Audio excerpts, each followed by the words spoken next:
So I'm standing here with Jay Gonzo, the creator, artist, everything behind La Mano Del Destino.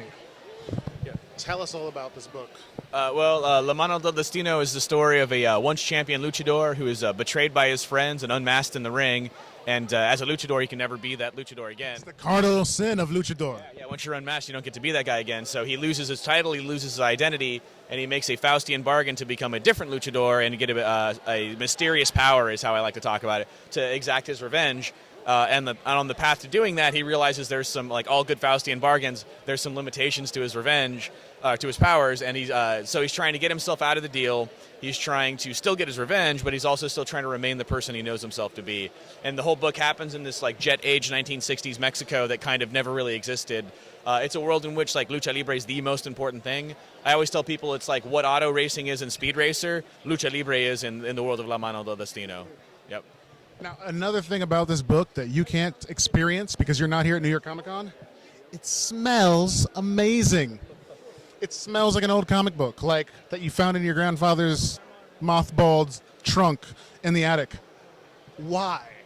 That was a real deliberate decision. I really wanted the comic not only to happen in the 1960s, but I wanted it to feel like it came from the 1960s. So I went to great lengths to make sure that the blacks are only on one plate and they overprint the colors, so you see the color bleeding through like they used to in the like 1960s comics.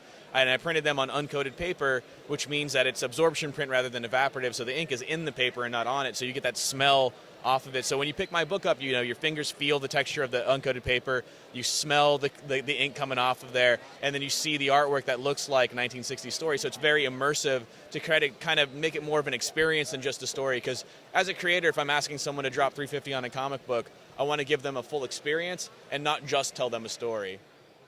Yep. So this is the last day of New York Comic Con, and many people seeing this are going to be seeing it afterwards. If they're interested in Lucha Libre, comic books that smell like comic books are supposed to smell, and this book, how do they find it after this?